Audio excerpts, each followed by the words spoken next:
গোকুলনগর রাস্তার মাথা এলাকা থেকে বিশালগড় থানা পুলিশের হাতে গ্রেপ্তার এক বাংলাদেশি যুবক। তার নাম আমিদ মিয়া, বাবার নাম হাফিজ মিয়া, বাড়ি সোনাপুর থানা, নবীগঞ্জ জেলা, সিলেট, বাংলাদেশ। বৃহস্পতিবার বিকেল 4টায় গোকুলনগর রাস্তার মাথা এলাকায় অটো চালক থেকে শুরু করে স্থানীয় ব্যবসায়ীদের সন্দেহ হওয়াতে যুবককে আটক করে তার পরিচয় সহ বিভিন্ন বিষয়ে জানতে চাইলে তার কথার মধ্যে অসংলগ্নতা দেখতে পেয়ে স্থানীয়রা খবর দেয় বিশালগড় থানায়।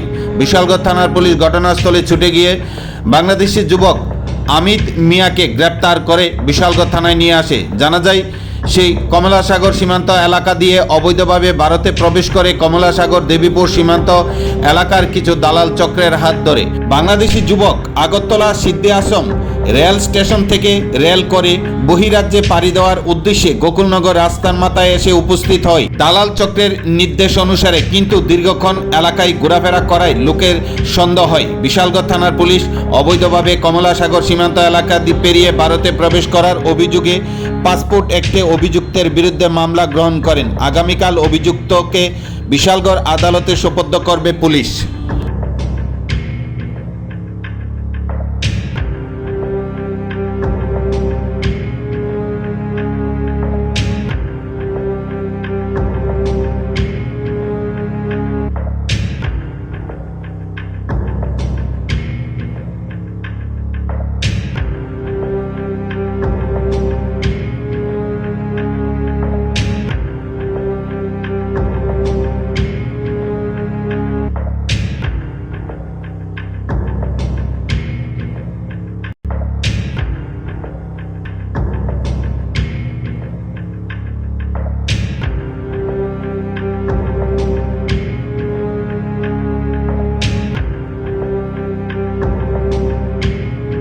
বাড়ি কোনো তোমার?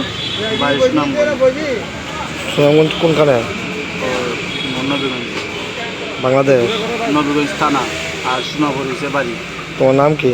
আমি তুমি কিভাবে আইছো ভারতে? ভারতে আইসি বেড়াবাই। তোমার কে আটকাইছে কোনখানে? আমার কাছে আটকাইছে না, এখানে আটকাইছে আপনাদের।